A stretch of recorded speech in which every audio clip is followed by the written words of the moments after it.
అందుకే పెద్దలు ఎవరన్నా ఆశీర్వదిస్తే ఏమంటారు? నీ కడుపు చల్లగా ఉండాలి, నీ ఇంటి నిండా ఆనందం ఉండాలి. ఇక్కడేముంది? నోటి నిండా నవ్వు. ఎందుకు వచ్చింది నవ్వు? చెర నుండి పాపము నుండి విమోచింపబడ్డారు. పాపము నుండి విమోచింపబడి సియోనుకు తిరిగి వస్తున్నారు, అనగా యెరూషలేముకు తిరిగి వస్తున్నారు, అనగా దేవాలయానికి తిరిగి వస్తున్నారు, అనగా దేవుని దగ్గరికి వస్తున్నారు. అప్పుడు వారి నోటి నిండా నవ్వుంది. ఇది సూత్రం. దీనిని బట్టి చూచినటువంటి మనుషులు ఏమంటారు? గొప్పగా సాక్ష్యం ఇస్తారు. ఇతరులు గొప్పగా సాక్ష్యం ఇస్తారు. మొదట చెర నుండి విడుదల, సియోనుకు తిరిగి రావడం, నోటి నిండా నవ్వు, బయట వారు సాక్ష్యం. మన జీవితాల్లో ఎన్నోసార్లు మనం ఈ అనుభవాన్ని చూసాం. నిన్న బన్నీ సాక్ష్యం చెప్తూ, నాకు మొదటి జీతం వచ్చింది, చాలా సంతోషంగా ఉంది. మా డాడీ ఉంటే బాగున్ను, మా తాత ఉంటే బాగున్నా అని అనుకుంటాను. 15 రోజులు జీతం తీసుకున్న తర్వాత ఆమె మనసులో ఎంతో అనగా నిండిపోయి ఉంటుంది సంతోషంతో. అయితే ఈ రోజున 126వ కీర్తన మనం ధ్యానం చేస్తున్నాం. ఈ 126వ కీర్తనలో మొదటి వచనం, సియోనుకు తిరిగి వచ్చిన వారిని యెహోవా చెరలో నుండి రప్పించినప్పుడు. చెర అనగా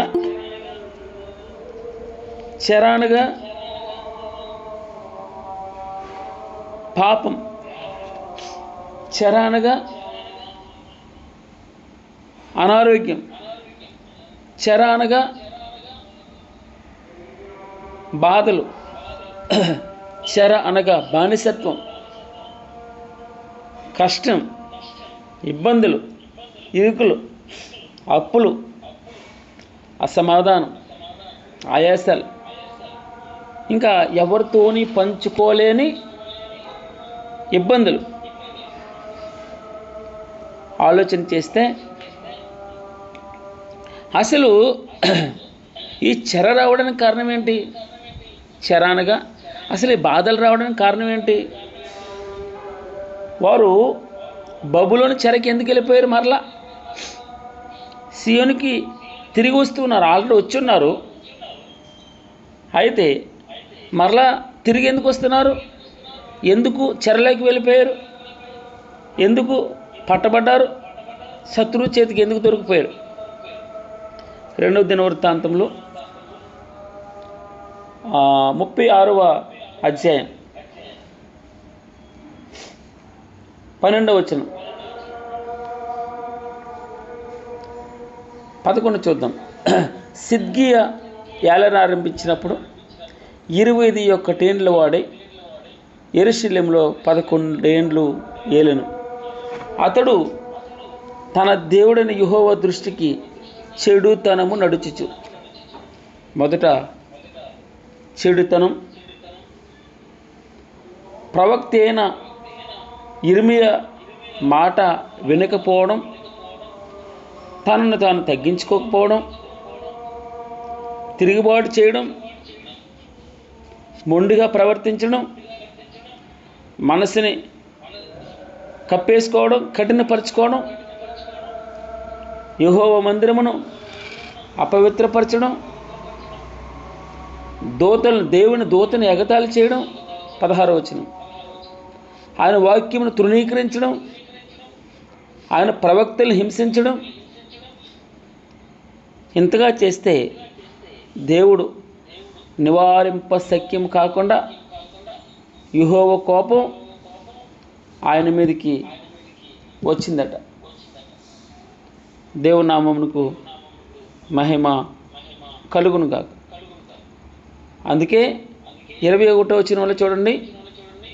యిర్మీయా ద్వారా పలకబడిన యెహోవా మాట నెరవేరుటకే విశ్రాంతి దినములను దేశము అనుభవించే వరకు ఇది సంభవించెను.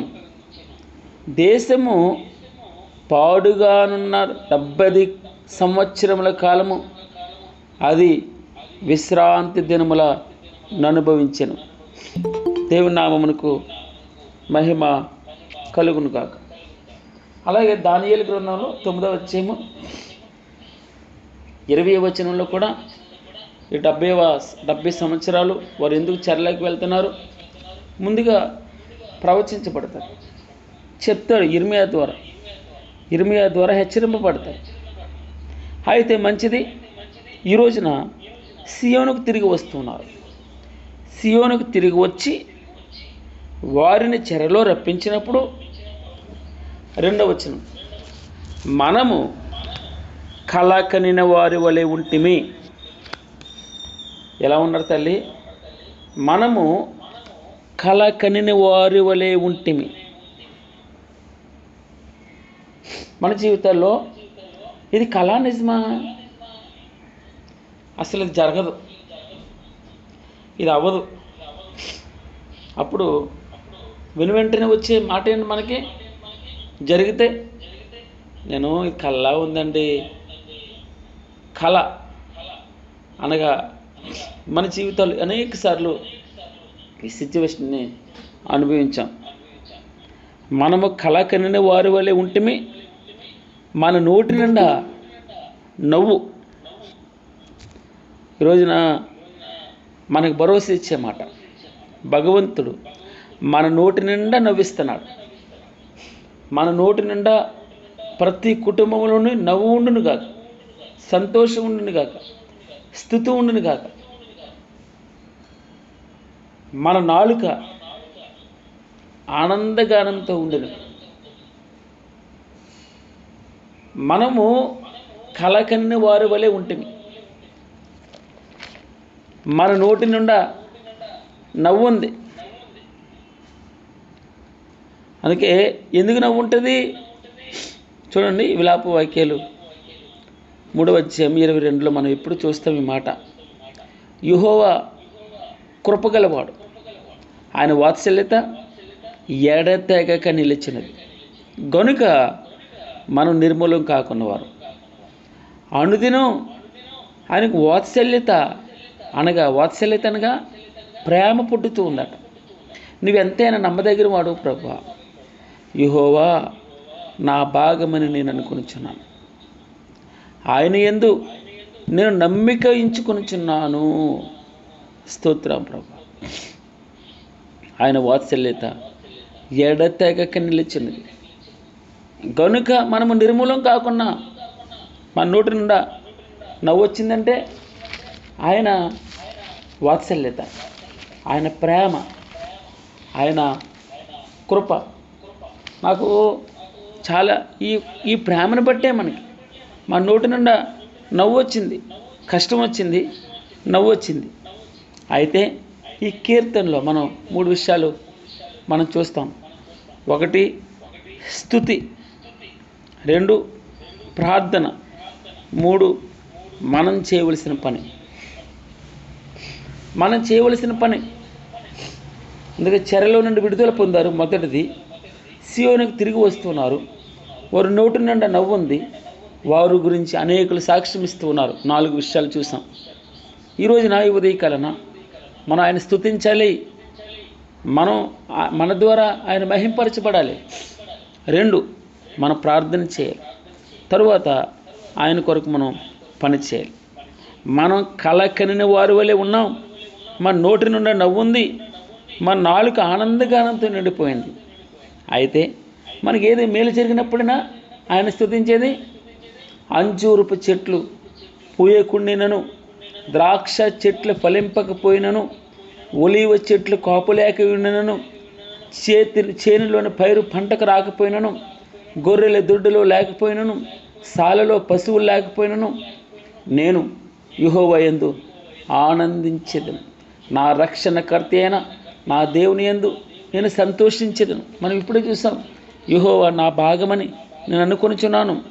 యెహోవా నా పానీయ భాగం, యెహోవా నా స్వాస్థ్య భాగం, యెహోవా నా భాగం, యెహోవా నీవు నావాడువు, నేను నీవాడును, నాలో నేను నీలో నేను. భగవంతుడు అంటాడు నిలిచి ఉండాలి, మన ఆయనలో నిలిచి ఉండాలి, అప్పుడు మనలో నిలిచి ఉంటాడు ఆయన. మన ఆయన దగ్గరికి వెళ్తే ఆయన మన దగ్గరికి వస్తాడు, ఆయన మాట మనం వింటే మన మాట ఆయన వింటాడు. నువ్వు ప్రార్థన చేస్తే పలుకుతాడు. ఎప్పుడు పలుకుతాడు? నువ్వు ఆయన మాట విన్నప్పుడు. ఆయన దగ్గరగా నువ్వు తెలియాలి కదా, నువ్వెవరో తెలియకుండా, ఆయన చేతులు ఎమ్మడకుండా, ఆయన చెక్కినట్టు మనం అంగీకరించకుండా, ఆయనకి చిన్న బాధ ఇచ్చాడు అనుకోండి, నాకెందుకు ఈ బాధ, నాకెందుకు కష్టం, నేను బాధను అనుభవించను, కష్టాన్ని అనుభవించను, శ్రమ నాకొద్దు, నా నోటి నిండా నవ్వు ఉండాలి, నేను ఎప్పుడూ సంతోషంగా ఉండాలి. ఏం తెలుస్తుంది నవ్వు విలువ? 70 సంవత్సరాలు బబులోని చెరలో ఉన్నారు, తిరిగి వస్తూ ఉన్నారు. వారు ఎంత అద్భుతమైనటువంటి ఈ కీర్తనని మరలా యెరూషలేముకి వెళ్తూ ఉన్నారు. వారు పాట పాడుతూ ఉన్నారు. బాధల్లో కష్టాన్ని ఇచ్చింది దేవ, ఇరుకులో విశాలత కలిగజేసిన దేవ, అనారోగ్యం నుండి ఆరోగ్యం ఇచ్చిన దేవ, అప్పుల బాధ నుండి అప్పిచ్చేవాడుగా చేసావు ప్రభు. ఎన్నెన్ని శ్రమలో ఎవరికి చెప్పుకుంటాం, ఒకసారి ఉంటారు, 2 సార్లు ఉంటారు. మనుషులు మనకి అంతగా మన పక్కనే ఉన్నట్టు ఉంటారు, మనతో ఉన్నట్టే ఉంటారు, వెనక ఉన్నట్టే ఉంటారు, బ్యాక్ బోను అనుకుంటాం మనం, కానీ చేయి విడిచిపెడతాం ఏదైనా. అందుకే భగవంతుడు ఈరోజు నీ ఉదయకాలన అంజూరపు చెట్లు పూయకునినా, ద్రాక్ష చెట్లు ఫలింపకపోయినా, ఒలివి చెట్లు కాపులేకపోయినా, చేనులోని పైరు పంటకు రాకపోయినా, ఇతరులు ఎంకరేజ్ చేయకపోయినా, ఇతరులను పలకరించకపోయినా, ఇతరులు పట్టించకపోయినా, నా దేవుడు చేనులోని పైరు పంటకు రాకపోయినా, గొర్రెల దొడ్డుల్లో లేకపోయినా, సాల్లో పశువులు లేకపోయినా, నేను యెహోవాను ఆనందిస్తాను. నా రక్షణకర్త అయిన నా దేవుని యందు నేను సంతోషిస్తాను. నాయన, నీవు నా పానీయ భాగం తండ్రి, నీవు నా స్వాస్థ్య భాగం, నీవే నా భాగం, నీవే నా భాగమును కాపాడుతున్నాం, నీవే నా కుటుంబాన్ని కాపాడుతున్నాం, నీవే నా వ్యాపారాన్ని కాపాడుతున్నాం, నీవే నా ఉద్యోగాన్ని కాపాడుతున్నాం, నీవే నా సిచ్యువేషన్ని. నా ప్రభువా, ఎంత భయంకరంగా ముందర ఆపద వచ్చిన, గొల్యాతు అంత సమస్య వచ్చిన, ఎర్ర సముద్రం అంత సమస్య వచ్చిన, ఫరో సైన్యం అంతా బాధలు వచ్చిన, కష్టం వచ్చిన, ఇరుకులు వచ్చిన, అన్నిటి నుంచి నోటి మాట చేత ఆయన తప్పించుటకు సమర్థుడు. నీ నోటి నుండా నవ్వుంచాలని ఆయనకి ఇష్టం. అయితే నువ్వు మనుషులని కంటే, క్షయమైన వాటి కంటే నువ్వు చేయవలసిన పని ఆయన్ని సంపాదించుకోవాలి. నీ మనసంతా ఆయన మీద ఉంచుకోవాలి, మనసంతా ఆయన మీద ఉండాలి, నీ హృదయం అంతా ఆయన మీద, నీ ధ్యాస అంతా ఆయన్నే వెతుక్కోవాలి. ఆయన దొరికితే చాలు. నేను మరలా చెప్తాను అన్నమాట, ఆయన దొరికితే చాలు. అప్పుడు నీ ప్రతి సమస్య నుండి ఆయనే కల్పించుకుంటాడు. ఆయన కల్పించుకుంటే తిరిగి లేదు ఇంకది. అది ఎంత జటిలమైన సమస్య, ఎంత కష్టమైన సమస్య అయినా, ఏ బాధ అయినా, ఇరికైనా, డాక్టర్లు చేతులు ఎత్తేసారు. 4వ స్టేజ్కి వెళ్ళిపోయింది. 4వ స్టేజ్కి వెళ్ళిపోయి చచ్చిపోతాడు, తీసుకెళ్ళిపోతున్నాడు. చచ్చిపోతాడు తీసుకెళ్ళిపోండి మనిషి. దేవుడు వాక్యం ద్వారా దర్శనం దొరుకుతాడు. నువ్వు చావు ఏమన్నాడు? నీవు చావవు అన్నాడు, బ్రతుకుతావు. ఈ మాట తను నమ్మాడు, పూర్తిగా నమ్మాడు. నమ్మి విశ్వసించాడు. నమ్మితే దేవుని మహిమను చూస్తాం. కుళ్ళిపోయిన శవం 4 రోజులైంది. ఆయన కల్పించుకున్నాడు, ఆయన పట్టించుకున్నాడు. లాజరు బయటికి రా అన్నాడు. తను కట్లతో పాటు బయటకు వచ్చాడండి. కట్లు ఏం వెళ్ళలేదు. అప్పుడు కట్లు విప్పండి అన్నాడు. మన జీవితాల్లో కూడా ఈ ఉదయకాలన సీయోనుకు తిరిగి వచ్చిన వారిని యెహోవా చెరలో నుండి రప్పించినప్పుడు మనము కలకని వారి వలె ఉంటిమి. మనం అసలు అర్థం కాదు, ఇది ఎలా వచ్చిందంటావు, కల్లా ఉందండి, నేను అసలు నమ్మలేకపోతున్నాను, అంటాం మన జీవితంలో చిన్ని అద్భుతం జరిగితే. అయితే నేను ఇంకా గొప్ప చేయాలని ఆయన ఇష్టపడుతున్నాడు. మనము కలకనిన వారి వలె ఉంటేమి, మన నోటి నిండా నవ్వుంది, మన నాలుక ఆనందగానంతో పాడుతూ ఉంది. అప్పుడు వీరి కొరకు గొప్ప కార్యములు చేసినని అన్యజనులు చెప్పుకొనిరి. అనగా ఏం చేస్తున్నారు? స్తుతిస్తున్నారు. ఇక్కడ మనం ఏం చూస్తాం? ఇక్కడ స్తుతి. దేని ద్వారా? మనం పాపము నుండి విమోచింపబడ్డం. వీడు దుర్మార్గుడండి, వీడు త్రాగుబోతు, వ్యభిచారి, వీడు బూతులు మాట్లాడేవాడు, ఇష్టం వచ్చినట్టు తిట్టేవాడు, మనుషుల్ని రోడ్డు మీద ఎవరిని ఎలనిచ్చేవాడు కాదు, రాళ్ళేసేవాడు, చిరాగ్గా ఉండేది, తిని పడుకునేవాడు, భార్య సంపాదిస్తుంటే మంచం మీద పడుకుని తినేవాడు. బయటకు రారు చాలామంది. భార్య సంపాదన మీద ఆధారపడ్డారు. భార్య పని చేయాలి ఇంటి దగ్గర, వీడు త్రాగుడికి డబ్బులు ఇవ్వాలి, డబ్బులు ఇవ్వకపోతే కొడతా ఉంటాడు. ఇరుగు పొరుగు ఊరు రావాలి, 4 బూతులు తిట్టాలి, మళ్ళీ మామూలే. ఇలాగన ఆ జీవితం పాపం అనే చెరకు వెళ్ళిపోయింది, త్రాగుడు అనే చెరకు వెళ్ళిపోయింది, వ్యభిచారం అనే చెరలో ఉంది, అబద్ధాలనే చెర, మాట మాటికి అప్పులనే చెర, అనారోగ్యం అనే చెర, భార్యాభర్తల మధ్య అసమాధానమనే చెరది. అయితే ఆయన కల్పించుకుంటే, ఆయన పట్టించుకుంటే ఎంత ఘోరపాపినైనా, ఎంత ఘోరపాపినైనా. అప్పుడు యాకోబుని శిరచ్ఛేదనం చేశారు. యాకోబుని తల మొండి నుంచి వేరు చేశారు. ఒక రోజున యేసుప్రభు వారు వచ్చారు. నా కొరకు శ్రమ పడతావా అంటే, తల్లి వచ్చి అడిగింది, ఒక కొడుక్కి కుడి పక్కన, ఒక కొడుకు ఎడం పక్కన ఉండాలి నువ్వు నీ రాజ్యంలో నీ సింహాసనం మీద కూర్చున్నప్పుడు. అప్పుడు అమ్మ అది నా చేతిలో లేదు, తండ్రి చిత్తం అంటే చెప్పబోతూ, అయితే ఒక కండిషన్ ఉంది, నేను త్రాగబోవు దానిలో, మీరు త్రాగబోదురా, త్రాగగలరా అంటే మీరు త్రాగలమన్నారు. నీతో పాటు చనిపోవడానికి ఇష్టం నాకు. అయితే అలాగే యాకోబు చనిపోయాడు. యాకోబు చనిపోయిన తర్వాత ఈ విషయం యూదులకు సంతోషమని పేతురును కూడా పట్టుకున్నాడు. పేతురుని పట్టుకుని చెరసాల్లో వేశారు. చెరసాల్లో వేస్తే ఆ రాత్రి వారందరూ సంఘమంతా అత్యాశక్తితో ప్రార్థన చేస్తుంది. సంఘమంతా అత్యాశక్తితో ప్రార్థన చేస్తూ ఉంది. సంఘమైతే అని వ్రాయబడి ఉంది. ఎప్పుడైతే ప్రార్థన ఉందో దూత వెళ్ళింది, సంఖ్యలు వెడగొట్టి ద్వారబంధం తీసి బయటికి తీసుకొచ్చేంత వరకు కూడా పేతురు అంటున్నాడు, కలగానే ఉంది అన్నాడు. కళ అది నిజమని తెలియట్లేదు. బయటకు వచ్చి చూస్తే అరే నిజంగా ఉంది అంటే ఇది అనుకుంటున్నాడు. అనగా భగవంతుడు చేసే గొప్ప కార్యాలు అలాగే ఉంటాయి. ఇది ఎలా జరిగింది? సంఘమైతే అతని కొరకు అత్యాశక్తితో దేవునికి ప్రార్థన చూడండి. తనకి కలగా ఉంది. చూడండి ఆ మాట ఎక్కడ ఉంటుందంటే, ఇది 12వ అధ్యాయము అపోస్తలుల కార్యము మొదటి వచనం నుంచి చూస్తే, ఆ రోది అన్న చిన్నది పేతురు స్వరం గుర్తుపెట్టేంతవరకు మనం చదవగలిగితే అక్కడ ఈ మాట ఉంటుంది. కలగా ఉంది. కళ కళ కళ. మనము కలకరిన వారి వలె ఉన్నాం. మన జీవితాల్లో అనేకులు దీర్ఘకాలిక రోగాలు, బాధలు, సమస్యలు, వారి జీవితంలో అద్భుతం జరిగినప్పుడు వారు ఇచ్చే సాక్ష్యం, ఇది కలగా ఉందండి, అసలు నిజము అని మాకు అర్థం కాలేదు, దేవుడు గొప్పవాడు, మా నోటి నిండా నవ్విచ్చాడు. ఒక అనక సమయంలో నాకు తల్లిగారు తెలుసు, ఆమె క్యాన్సర్కి గురైంది.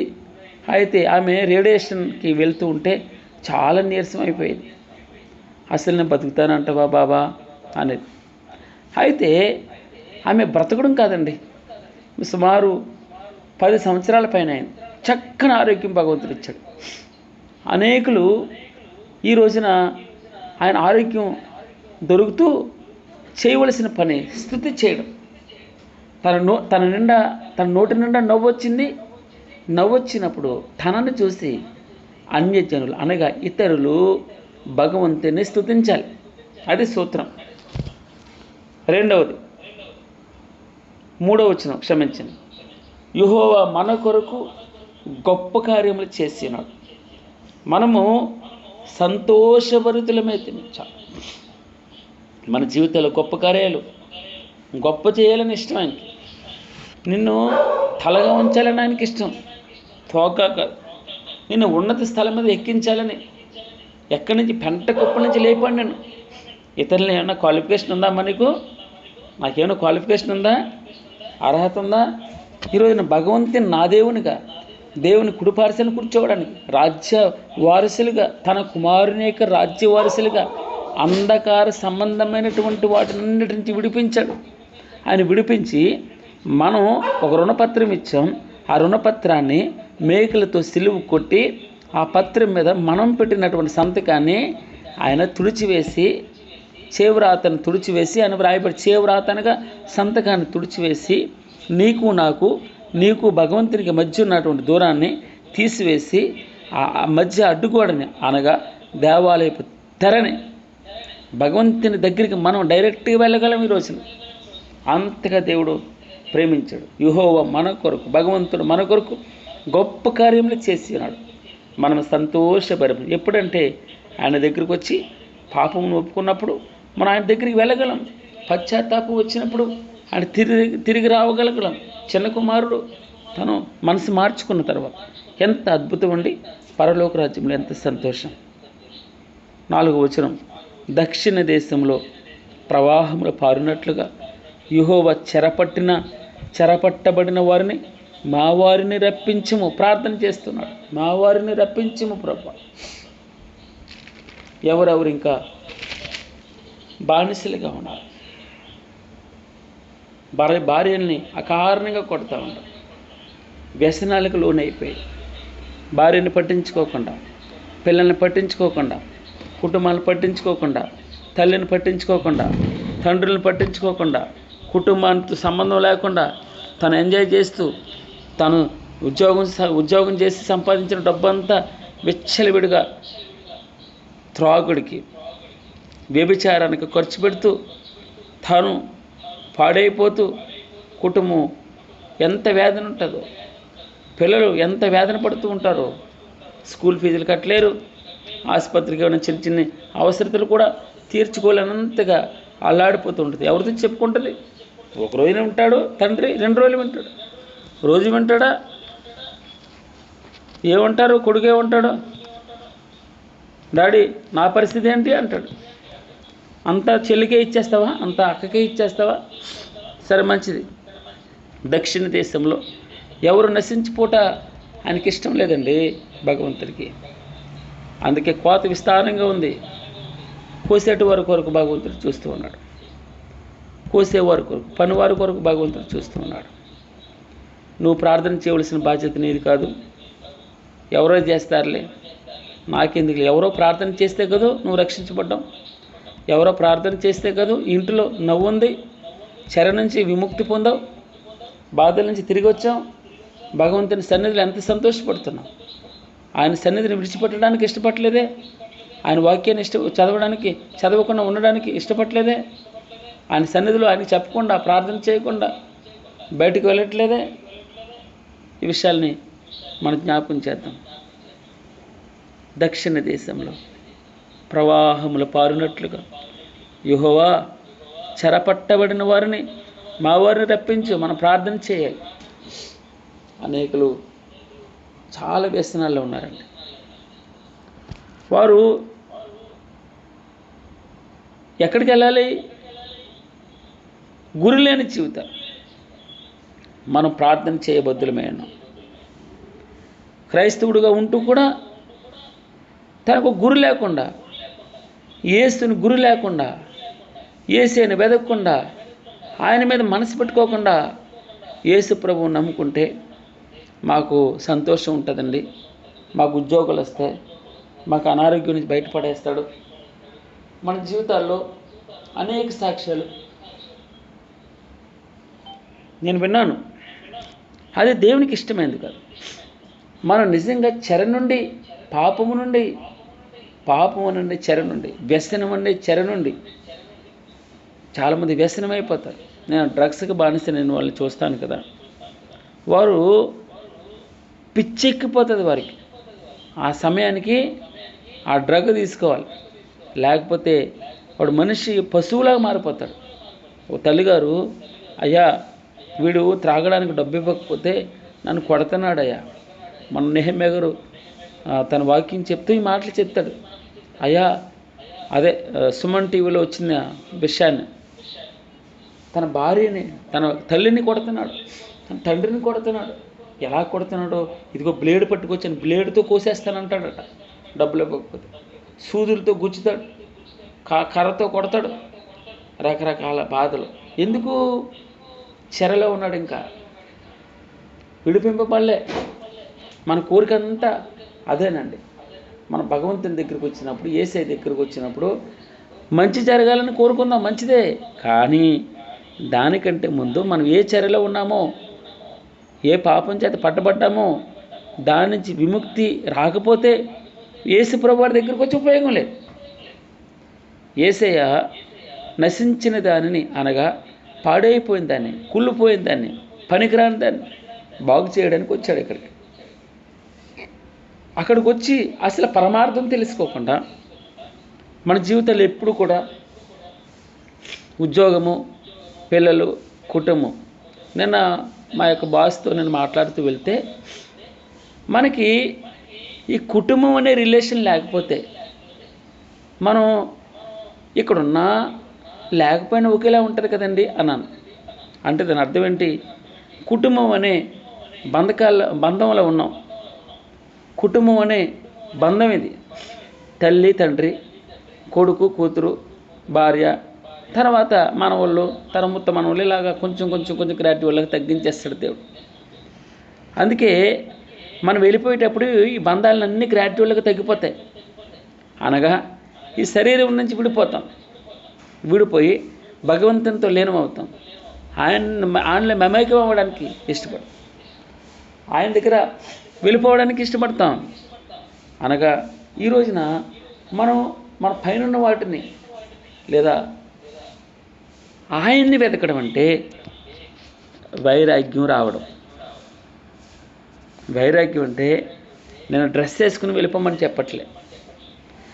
ఉంటూనే గొంగళి పురుగు ఏ విధంగా బ్రతుకుతుందో అలాగనే మట్టి అంటించుకోకూడదు, పరిశుద్ధంగా ఉండడానికి ప్రయత్నించాలి. రోజు మనం చేయవలసిందిదే. దక్షిణ దేశంలో ప్రవాహములు పారునట్లుగా యెహోవా చెరపట్టబడిన మా వారిని రప్పించి ఇంకా ఎవరైనా మిగిలిపోయారేమో. నేను రక్షించబడ్డాను, మంచిదే. నువ్వు రక్షించబడ్డావు, మంచిదే. నా తమ్ముడు చనిపోకముందు చివరిలో తను నాకు 6,000 రూపాయల జీతం ఉంటే వాడు ఆ రోజుల్లో 60,000 రూపాయలు సంపాదించేవాడు. ఒక యాక్సిడెంట్ అయింది, దాని తర్వాత రకరకాల బాధలు. తను చనిపోయేటప్పుడు చివరిలో బాప్తిసం తీసుకున్నాడు. బాప్తిసం తీసుకుని తను చెప్తాడు, సాక్ష్యం చెప్తాడు, బహిరంగంగా సాక్ష్యం చెప్పాడు. నేను పాపం చేశాను, నాది కాని దాన్ని ఆశించాను, నేను భగవంతునికి ఏడిపించాను, యవ్వనంలో నా ఇష్టం వచ్చినట్టు తిరిగాను, నాకు అప్పుడు జీతం తక్కువ, నన్ను కూడా డైరెక్ట్గా అనేవాడు, నువ్వెవడో సహాయం చేస్తున్నావురా, నువ్వు ఉంటే ఏంటి ఉపయోగం, లేకపోతే ఏంటి అని డైరెక్ట్గా అనేవాడు. అమ్మకు 10,000 రూపాయలు పంపించలేవు. అయితే నేను ఎప్పుడు బాధపడలేదు, నాకు కలిగి ఉన్నది పంపిస్తాను రా. నా జీతం ఎంత, దానికి తగ్గట్టు నేను చేయాలి కదా. కుటుంబాన్ని చూడాలి, పిల్లల్ని చూసుకోవాలి, ఆమెకి పంపించుకోవాలి. కానీ మొత్తం నాకు లేకుండా పంపించాలంటే అవ్వదు కదా. అవును, 4 చేయలేద్దాం అనేవాడిని ఇట్లా. తర్వాత నా మీద కోప్పడేవాడు, చాలాసార్లు మాట్లాడేవాడు కాదు. కానీ చివరిలో తన యొక్క తప్పును తెలుసుకున్నప్పుడు ఎంతగా ప్రేమించాడు నన్ను. చాలా ప్రయత్నం చేస్తాం, కానీ భగవంతుని ఇష్టం అది. దూరం అయ్యాడు, అయినా నేను బాధపడలే. భగవంతుడు 4 రోజులు పోయిన తర్వాత మా అమ్మ చచ్చిపోద్ది అన్నారు. అంతగా బెంగ అయిపోయింది. 4 రోజులు పోయిన తర్వాత మా చెల్లికి కవల పిల్లలు పుట్టారు. అందులో మా అమ్మ వాడిని మా తమ్ముడి పేరు పెట్టుకుంది. ఇంకా అంతేనండి. మరలా ఏడుపడిన మాట లేదు. మా అన్నయ్య జ్ఞాపకం రాలేదు, ఇంకా మా తమ్ముడి జ్ఞాపకం రాలే. అనగా మన జీవితంలో కష్టం వచ్చినప్పుడు ఆయన ఏమిచ్చాడు? నవ్విచ్చాడు. మనం అనుకుంటా బాధే ఉంది, కానీ దాని పక్కన నీకు నవ్వు దొరుకుతుందండి. అది సరే, మనం చేయవలసిన పని స్తుతి చేయాలి, ప్రార్థన చేయాలి. ఇప్పుడు చివరి మాటకు వచ్చాను. కన్నీళ్లు విడిచుచు విత్తువారు సంతోషగానముతో పంట కోసెదరు. వీడెప్పుడు ఏడుపు కొట్టుడే, ఏడుతూనే ఉంటాడు. నన్ను కూడా నేను ఎప్పుడైనా వాక్యం చెప్తూ ఉంటే నాకు కొంచెం కళ్ళంపట నీళ్ళు వస్తూ ఉంటాయి. ఎందుకో నాకు తెలియదు. ఆటోమేటిక్గా కన్నీరు కారుస్తూనే వాక్యం చెప్తాను. అది చాలా మట్టుకి నన్ను కొంచెం ఎగతాళి చేశారు. వెటకారంగా కూడా మాట్లాడారు. ఆడదానిలో ఎడుతున్నవి ఏంటి అంట. ఒక అతను కామెంట్ పెట్టాడు, ఎప్పుడు ఏడిపోయాను. నేనేం బాధపడలే. కన్నీళ్ళు విడిచుచు విత్తువారు సంతోషగానంతో పంట కోసేది. ఎందుకు కన్నీరు కారుస్తాడు? ఎందుకు కన్నీరు కారుస్తున్నాడు ఇర్మియా? ఎందుకు విలాపవాక్యాలు రాస్తాడు? ఎందుకు ఏడుపు ప్రవక్త అయ్యాడు? విముక్తి కొరకు. తెలుసు, పాపం అంటే నీకు తెలుసు, దాంట్లో నలిగిపోవడం అంటే నీకు తెలుసు, దాని నుండి బయటకు వస్తే ఎంత సంతోషమో నీకు తెలుసు. కనుక ఈ రోజున రక్షించబడ్డావు, ఈ రోజున పాపం నుండి విమోచించబడ్డావు, పరిశుద్ధంగా మారడానికి ఇష్టపడ్డావు, సీయోను మందిరానికి వచ్చావు. అయితే ఈ రోజున నీ మోకాళ్ళు ఏమయ్యాయి? నీ కళ్ళు కన్నీరు కారుతుందా లేదా? పైపైన ప్రార్థన చేయాలి. కనుక అందరూ తమ సొంత కార్యములను చూసుకుంటున్నారు. యేసు క్రీస్తు కార్యములను చూడరు అంటే ఏంటనుకున్నారు? నేను బాగున్నాను, నా ఇల్లు బాగుంది, నేను సంతోషంగా ఉన్నాను, చాలు. నాకు ఇతరులు ఉంటే ఏంటి, లేకపోతే ఏంటి?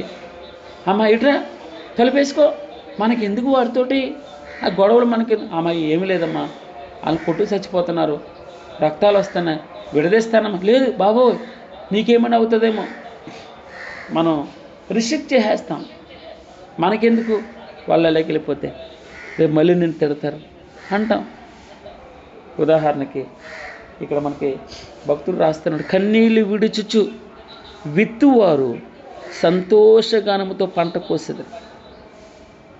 అనగా ఎలా విత్తుతున్నారు? కన్నీళ్ళు విడుస్తూ ఉన్నారు. ఆ కన్నీరుని నేను ఈ మధ్య మొక్కలు నాటారు. మొక్కలు నాటితే దానికి జీవామృతమని, అనగా దాన్ని గోమూత్రము, గోవు యొక్క పేడ, బెల్లం, ఇంకా రకరకాల కెమికల్స్ కలిపి సుమారు దానికి ఒక్కొక్క చెట్టుకి వేయడానికి దాన్ని ఏమన్నారంటే జీవామృతం అంటారు.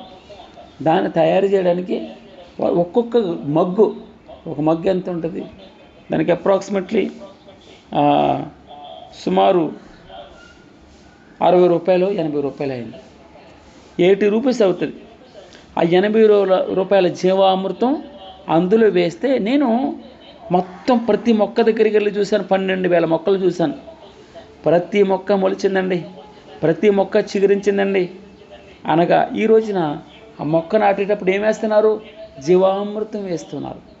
భగవంతుడు ఈ రోజున నీకు నాకు ఉదయాన్న మన మొక్క నాటేటప్పుడు కన్నీరు అనే జీవామృతం వేయాలి. మొక్క నాటేటప్పుడు ప్రతి మొక్క దగ్గర కన్నీరు కారుస్తున్నాడు. కన్నీళ్ళు విడచుచు విత్తువారు. ఎందుకో తెలుసా? అయ్యా, ఈ మొక్కని బ్రతికించు, ఈ మొక్క బ్రతికితే కాయలు కాస్తుంది, నలుగురికి ఉపయోగకరంగా ఉంటుంది, నలుగురికి సంతోషకరంగా ఉంటుంది. అయ్యా, కన్నీళ్ళు విడుచుచు విత్తువారు, కన్నీళ్ళు విడుచుచు ప్రార్థన చేసేవారు నశించు ఆత్మల పట్ల కోత విస్తారంగా ఉంది. తండ్రికి ప్రార్థన చేయండి, కోసేవారిని పంపించాలని ప్రార్థన చేయండి అంటాడు భగవంతుడు. కన్నీళ్ళు విడుచుచు విత్తువారు. తర్వాత రిజల్ట్స్ కష్టపడ్డం. ముందు కష్టపడరా, కష్టపడకుండా రిజల్ట్ వస్తుందండి. కష్టపడినప్పుడు, ప్రమోషన్ వచ్చినప్పుడు, ఇంక్రిమెంట్ వచ్చినప్పుడు, లేదా బహుమతులు వచ్చినప్పుడు ఎంత సంతోషం ఉంటుంది. సంతోష గానముతో పంట కోసెదరు. పిడికిడి విత్తనాలు చేత పట్టుకుని ఏడ్చుచూ పోవు విత్తువాడు సంతోషగానం చేయొచ్చు పనులు చేసి మోసుకొని వచ్చును. అందుకే సమయం ఉండగానే ఇల్లు చక్క పెట్టుకో ఏమంటారండి? సమయం ఉన్నప్పుడే మనకి చేతులు, కాళ్ళు, చెవులు, ముక్కు, నోరు పనిచేస్తున్నప్పుడే నువ్వేమైనా చేయగలవు. ఒక నా తల్లిగారు అంతా అయిపోయిన తర్వాత ఏం చేయగలం? ఆశ ఉంటుంది. ముసలోళ్ళు అయిపోయిన తర్వాత సేవ చేస్తానని బైబిల్ పట్టుకుని వెళ్తే అవుతుందండి? ఉన్నదంతా కూడా ఉద్యోగం చేసుకుంటూ కూర్చున్నాం. ఉద్యోగం చేసుకునేటప్పుడు సమయం ఉంది, వాడుకోలేదు. ఇప్పుడు ముసలితనం వచ్చింది, మోకాళ్ళ నొప్పులు వచ్చినాయి, మెట్లు ఎక్కలేవు, మెట్లు దిగలేవు. ఈ రోజున నువ్వు సేవ అంటే దాని అర్థం ఏంటి? నీ తపన ఎప్పుడు కూడా సేవ అంటే ఏంటి తెలుసా? పాస్టర్ అవ్వమని కాదండి. నీకెక్కడ ఏ స్థానం ఇవ్వబడిందో, పాటలు పాడేదానికి ఉన్నావు, పాటలు పాడాలి. వాక్యం చెప్పే అవకాశం ఉందా, వాక్యం చెప్పాలి. ప్రార్థన చేసే అవకాశం ఉందా, మోకరిల్లాలి. స్తుతించే సమయం వచ్చిందా, స్తుతించాలి. బల్ల పెట్టే అవకాశం నీకు వచ్చిందా, బల్ల పెట్టాలి, బల్ల తీయాలి. కుర్చీలు వేసే అవకాశం నీకు వచ్చిందా, క్లీన్ చేసే అవకాశం వచ్చిందా, బాత్రూమ్ కడిగే అవకాశం వచ్చిందా? దేనిని కూడా విడిచిపెట్టకూడదు. కన్నీళ్ళు విడవాలి, వెత్తాలి. తర్వాత పంటకొస్తావు. దేంతో? సంతోషగానంతో. పిడికడి విత్తనాలు చేత పట్టుకుని ఏడ్చుచూ పోవు విత్తువాడు సంతోషగానం చేయొచ్చు. పనులు మోసుకుని వస్తాడు. మీకు మనం జాయిన్ అయినప్పుడు మనం పిడికడు అంటే చిన్నగానే కొంచెమేముంటుంది. తర్వాత పిడికడి విత్తనాలు చేత పట్టుకుని ఏడ్చుచూ పోవు విత్తువాడు అనగా మనం ప్రార్థన చేసేటప్పుడు మోకాళ్ళు చాలామందికి ఎంతసేపు ప్రార్థన అంత ఏదో ఇష్టం వచ్చిన నోటికి అంత వస్తుంటే మాట్లాడుతూ ఉంటారు. ఈ ఉదయకాలన భగవంతుడు నీతో నాతో మాట్లాడే మాట, చెర నుండి విముక్తి పొందావు, సియోనుకి తిరిగి వచ్చావు, నోటి నుండి నవ్వుంది, నీ గురించి అనేకులు సాక్ష్యం చెప్తున్నారు. అయితే నీ పని ఏంటి? నువ్వేం చేస్తున్నావు? ఇప్పుడు ప్రార్థన చేయొద్దు. ఒకవేళ నువ్వు ప్రార్థన చేయకపోతే, ఒకవేళ నువ్వు సహాయం చేయడానికి ముందుకు రాకపోతే, నాకెందుకు లేదని అంటే యూదులకు సహాయం మరొక చోట నుండి వస్తారు. అప్పుడు నీకే బాధ అంటాడు దేవుడు. నా జీవితంలో కూడా నేను కూడా శ్రమ పడడానికి ఇష్టపడ్డాను, కష్టపడడానికి ఇదేం పూలపోనపు కాదు, ఇదేమీ వచ్చేసి ఇంట్లో పడిపోయినటువంటి డబ్బు కాదు. అనేకమైన రిస్ట్రిక్షన్స్ మధ్య అనేక పరిస్థితులన్నీ కూడా నేను చేసేది పరిచర్యగానే ఉండదు. ఒక్కొక్కసారి ఆలోచన చేస్తే చాలా మటుకి ఒక ఆయన అన్నాడు, కొద్ది రోజులు పోతే పేరు మారిపోద్ది కదా, చర్చి పేరు ఎలిపే శ్రీనివాసరావు అంటారు అన్నారు. నేనేం బాధపడలే. ఒకవేళ నేను నిలవకపోతే డబ్బు ఇచ్చే పెట్టుబడి కాదు, డబ్బుతో వచ్చేది కాదు. కన్నీళ్ళతో విత్తాలి, మోకాళ్ళతో విత్తాలి. అంత ఈజీగా కార్యం జరగదు. ఏదైనా శుభకార్యం బాగా జరిగిందంటే సాతాను ఓర్చుకోదు. దాన్ని తట్టుకుని శారీరకమైనటువంటి ఇబ్బందులు, ఇంట్లో ఉన్న ఇబ్బందులు, బయట ఇబ్బందులు, చర్చిలో కార్యక్రమాలు, ప్రార్థనలు. మన సూత్రం కన్నీళ్ళు విడచుచు విత్తువారు మన పంట కొయ్యాలి. తర్వాత చాలా మట్టికి అందుకే ఈ మన జీవితాల్లో కొలమానం డబ్బు అవ్వకూడదు. డబ్బుని సంఘంలో ఎక్కువగా దాని గురించి మాట్లాడకూడదు. నాకు ఇష్టం ఉండదు. నేను అనుకుంటాను, మనం ఆయన మీద ఆశ పెట్టుకుంటే, ఆయన బాగా చూసుకుంటే, ఆయన్ని మన సొంతం చేసుకుంటే మిగిలినవన్నీ ఎందుకు రావండి? నేను మరలా చెప్తాను, వాటంతా అవే నెట్టుకుంటూ వస్తాయి.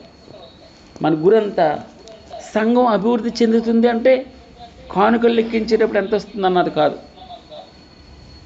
సంఘం అభివృద్ధి చెందుతుందంటే అనేకులు బిడ్డలు వాక్యం చెప్పడం, లేచి వాక్యం చెప్పగలగడం, లేచి పాట పాడగలగడం. నేను చెప్తున్నాను, నేను అభివృద్ధి చెందాను అని నాకు సూచన ఏంటో తెలుసా? మా దినేష్ తాను లేచి ఆరాధన చేస్తాడని నేను అనుకోలేదు. సంఘం ఎదుటి చెప్తున్నాను, నేను అనుకోలేదు. నాకు కలగొంది. తాను నిలబడి ఆరాధన చెప్తూ ఉంటే వాక్యం చెప్పడానికి సిద్ధవస్తాడు. అతను చెప్పగలడు, కానీ నేను వాక్యం చెప్పండి డాడీ అప్పుడే అంటాడు. ఇతరులకి నేను అభ్యంతరకరంగా ఉండకూడదు, సంఘానికి నేను మూల స్తంభంలా ఉండాలి, మంచి ప్రార్థనా పరులా ఉండాలి. తను ఆరాధన చేస్తున్నప్పుడు నాకు ఇంకంతకంటే ఏం కావాలి అన్నంతగా అనిపిస్తూ ఉంటుంది. మన బిడ్డలు ప్రభువుని అనుసరిస్తున్నారని వినటి కంటే ఇంకెక్కువ సంతోషం ఏం కలుగుతుందండి? మా పెద్దోడు వాక్యం చెప్తే అసలు అతను వాక్యం చెప్తాడే అని అనుకోలేదు. నాకు కలగా అనిపించింది. నేను కొద్దిగా అంటే నేను కూడా మనిషినే కదా, చాలా సంతోషపడ్డాను. మన జీవితాల్లో మన బిడ్డలు ప్రభువుని అనుసరించాలి. వారు సాక్ష్యం చెప్తారు, ఇంటర్మీడియట్ వరకు ఫెయిల్ అవుతూనే వచ్చారు. నేను చాలా కన్నీరు ఖర్చాను. ఒకడు అన్నాడు వచ్చి, నువ్వు పెద్ద ఇంజనీరు, నీ పిల్లల్ని ఎలా చేసేవంటయా అన్నాడు. నేను బాధపడలే. సరేనండి, ఏం చేస్తాను, నేనేం బలవంతం చేయలేదు, అది చదువు ఇది చదువు అనలేదు. దాని తర్వాత వారే గ్రహించుకున్నారండి. ఒకడు ఎంబీఏ చేయడానికి, ఒకడు ఎంఫార్మసీ కంప్లీట్ చేయడానికి భగవంతుడి సహాయం. అంతకంటే రెండోది, నా ఇంట్లో వాక్యం తప్ప దేని గురించి సంభాషణలు ఉండవు. వాక్యం ఉంటుంది, ప్రార్థనలు ఉంటాయి, కుటుంబంలో నోటి నిండా నవ్వు ఉంటుంది, పక్కన కష్టం. ఒక రోజుని మా సిచ్యువేషన్ ఎలా ఉంటుందంటే, ఫైనాన్షియల్గా అంటే డబ్బు విషయంలో ఒక సతమతం అవుతూ ఉంటుంది. వస్తూ ఉంటుంది, వేరే విధంగా వెళ్ళిపోతూ ఉంటుంది, ఏమి నిలబడదు. అయినా నువ్వు ఉంటే చాలు ప్రభువా అనిపిస్తుంది. మన ఉద్దేశాలన్నీ, మన చిత్తమంతా ఒకటే. కన్నీళ్ళు విడిచి చూపెత్తాలి, పంట కొయ్యాలి. పంట కొయ్యాలి, ఆత్మల పంట కొయ్యాలి. నలుగురు బాప్తిసం పొందిన తర్వాత నేను చాలా సంతోషపడ్డానండి. చాలా ఇష్టమైంది నాకు. లక్ష్మి గారు బాప్తిసం తీసుకున్నప్పుడు నేను చాలా సంతోషమైంది నాకు. కాల సమయాన్ని పీడికడి విత్తనాలు చేత పట్టుకుని ఏడ్చుచుపోవచ్చు విత్తువాడు సంతోషగానం చేయొచ్చు. పనులు మోసుకొస్తారు. పనులు అంటే ఏంటి తెలుసమ్మా? మోపులు నెత్తి నిండా మోసుకొని వస్తారు. ఎన్ని విత్తాడు? పిడికడే విత్తాడు. పనులు మోసుకొస్తాడు. తరగని మన జీవితాల్లో అప్పిచ్చేవాడిగా ఉంటాం మనం. ఆ జీతం తరగదు. మనం అంత జీతం ఇస్తాడు మనకి, అంత బహుమతులు ఇస్తాడు. ఈరోజున చెర నుండి విడుదల పొందావు, సీయోనికి తిరిగి వచ్చావు, నోటి నుండి నవ్వుంది, అనేకులు నీ కొరకు సాక్ష్యం చెప్తున్నాడు. అయితే నీవేం చేయాలి? పని చేయాలి, ప్రార్థన చేయాలి, ప్రభు కొరకు ప్రయాసపడాలి, ఇచ్చేవాడుకు ఉండాలి. నువ్వు అడిగిందల్లా ఇచ్చాడు, నువ్వు కోరుకున్నదల్లా అయింది. ప్రభు పనిని టెంటలో వదిలేస్తావా?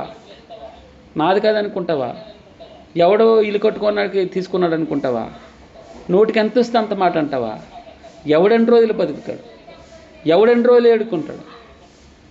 ఉట్టు కట్టుకుని ఎలాడబడతాం మనం మన బిడ్డల కొరకు పంట కోయొద్దు. ఇప్పుడు ఇప్పుడు విత్తొద్దు, ఆయన పనిని చూడొద్దు.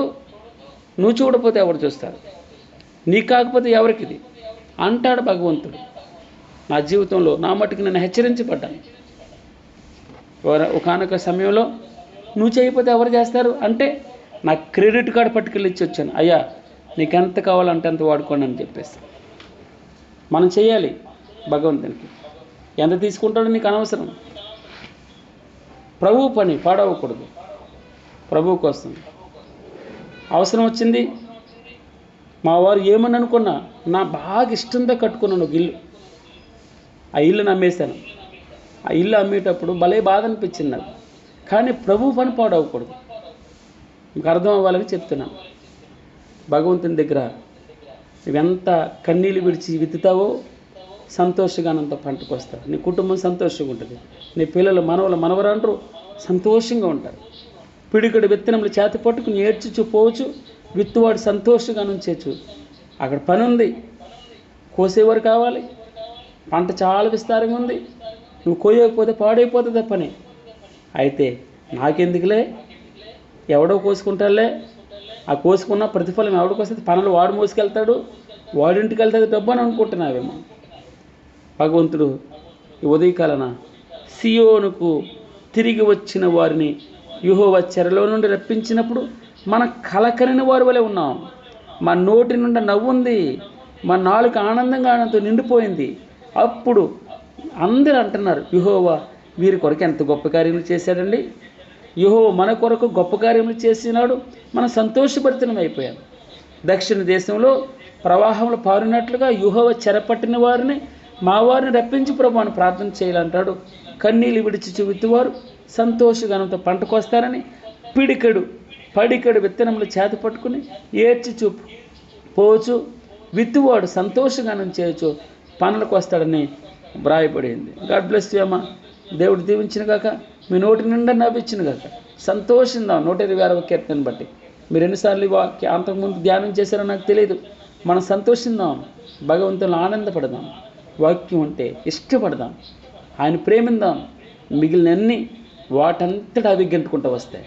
God bless. మన జీవితాల్లో యేసుని గురించిన జ్ఞానం కలిగి, అనుభవ జ్ఞానం కలిగి, పరిశుద్ధాత్మ అగ్నితో రగిలింపబడుతూ ఉజ్జీవింపబడుతూ దినదినం ఆయనలా మారుతాం. ఆయన దగ్గరగా చేద్దాం. గాడ్ బ్లెస్ అమ్మ. దేవుడు మనలను, మన కుటుంబాలను నిండుగా మెండుగా పరలోకపు దీవెన ఆశీర్వాదములు మన గృహాల మీద, మన ఇంటి మీద నిండుగా మెండుగా కుమ్మరింప పండుగాక. ఆమేన్. ఇది ప్రార్థనా సమయం తల్లి.